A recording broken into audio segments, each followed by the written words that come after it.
નમસ્કાર મિત્રો, ઓનલી યોજના યુટ્યુબ ચેનલમાં આપ સૌ મિત્રોનું સ્વાગત છે। આજે તારીખ 24 જૂન 2023 અને સવારના 5:30 વાગ્યા છે। અત્યારની લાઈવ અપડેટ જોવાની છે, જેમાં ખાસ કરીને અત્યારે ચોમાસાની એક્ટિવિટી ચાલુ થઈ તો આજે ક્યાં વરસાદ જોવા મળશે, તેમજ આગામી સમયમાં આજે દિવસે આવતીકાલે કેવો વરસાદ જોવા મળશે, તેમજ બંગાળની ખાડીમાંથી જે સિસ્ટમ બની અને ગુજરાત સુધી પહોંચવાની છે તો એ સિસ્ટમની અસર ગુજરાતમાં ક્યારે થશે અને ધોધમાર વરસાદ ક્યારે પડશે, સંપૂર્ણ માહિતી મેળવીએ। ચેનલમાં નવા હોય તો સબસ્ક્રાઇબ કરી વિડીયોને તમારા તમામ મિત્રોના ગ્રુપમાં શેર કરવા માટે નમ્ર વિનંતી છે।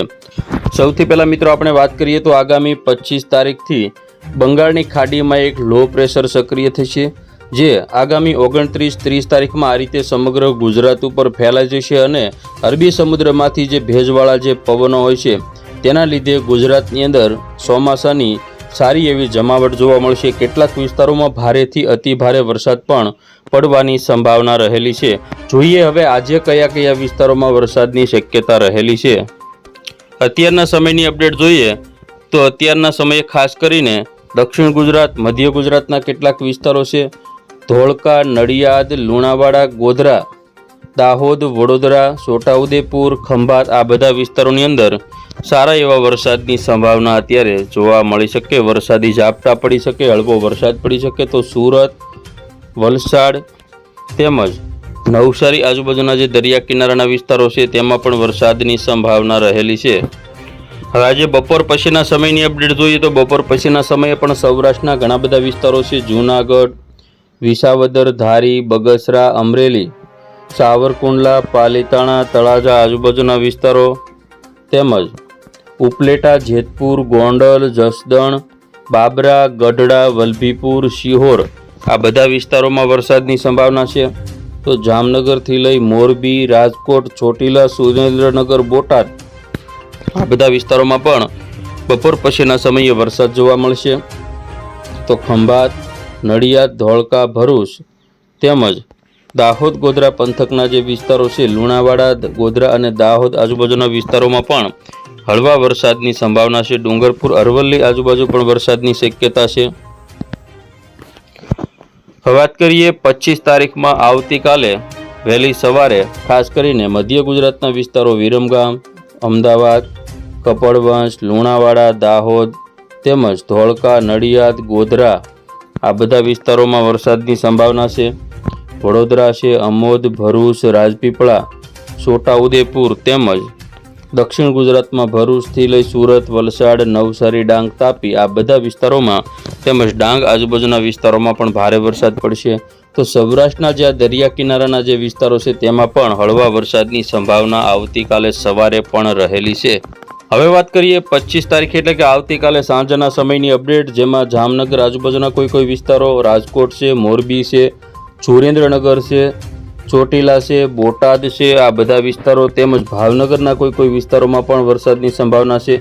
તો દક્ષિણ ગુજરાતમાં ડાંગ, તાપી, સુરત, નવસારી, વલસાડ આજુબાજુના વિસ્તારો, ભરૂચ આ બધા વિસ્તારોમાં વરસાદ પડવાની સંભાવના દેખાઈ રહી છે। તો મોરબી છે, સુરેન્દ્રનગર છે, ચોટીલા, રાજકોટ, બોટાદ, વિરમગામ, ધોળકા, નડિયાદ, ખંભાત અને વડોદરા આ બધા વિસ્તારોમાં પણ વરસાદ પડવાની સંભાવના રહેલી છે। 26 તારીખની અપડેટ જોઈએ તો 26 તારીખમાં પણ સૌરાષ્ટ્રના મોટા ભાગના વિસ્તારોમાં વરસાદ જોવા મળશે, તેમજ દક્ષિણ ગુજરાતના જે વિસ્તારો છે, મધ્ય ગુજરાતના વિસ્તારો અને ઉત્તર ગુજરાતના કોઈ વિસ્તારોમાં વરસાદ જોવા મળશે, જેમાં ભાવનગર જિલ્લો, બોટાદ જિલ્લો, સુરેન્દ્રનગર, મોરબી, જામનગર અને રાજકોટ આ બધા વિસ્તારોમાં સારો વરસાદ પડશે।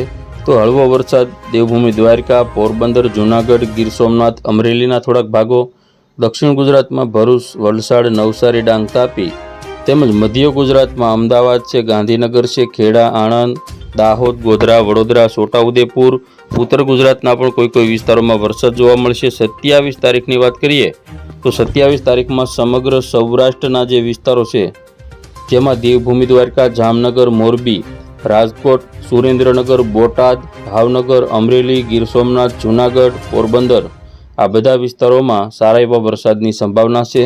તો સુરત આજુબાજુના જે દક્ષિણ ગુજરાતના વિસ્તારો છે, ભરૂચ, સુરત, વલસાડ, નવસારી, ડાંગ, તાપી, મધ્ય ગુજરાતની વાત કરીએ તો અમદાવાદ, ગાંધીનગર, ખેડા, આણંદ તેમજ દાહોદ, પંચમહાલ તેમજ વડોદરા અને છોટાઉદેપુર તેમજ મહીસાગર, ઉત્તર ગુજરાતમાં વાત કરીએ તો અરવલ્લી, સાબરકાંઠા, બનાસકાંઠા, પાટણ આ બધા વિસ્તારોમાં વરસાદની શરૂઆત થશે.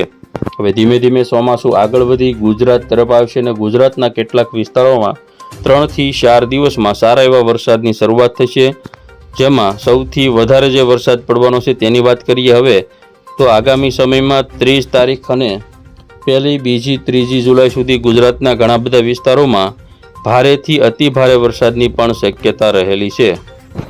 હવે મિત્રો જોઈએ 25 તારીખમાં ક્યાં લો પ્રેશર સક્રિય થવાનું છે. તો આ રીતે બંગાળની ખાડીમાંથી એક સાયક્લોનિક સિસ્ટમ એટલે કે લો પ્રેશર બનવાનું છે, જે ઘડિયાળના કાંટાની વિરુદ્ધ દિશામાંથી આ રીતે સાયક્લોન જોવા મળશે અને આ સાયક્લોનિક સર્ક્યુલેશન છે, લો પ્રેશર છે, જે સૌથી મોટું લો પ્રેશર છે, ધીમે ધીમે તે મધ્ય ભારત તરફ આવશે અને ગુજરાતના વિસ્તારોની અંદર પહોંચતા જ વરસાદની શરૂઆત થશે. હવે બીજી એક વાત કરવા જઈએ તો અત્યારે હાલ ચોમાસાની જે પેટર્ન છે તે બદલાય છે. અત્યારે ચોમાસું અહીં ક્યાંક ગૂંચવાયું છે, ત્યારે તેનો જે આ શેડો છે દક્ષિણ પશ્ચિમ ચોમાસું, તે ખરેખર વાત કરીએ તો દક્ષિણથી ઉત્તર તરફ આવતું હોય છે.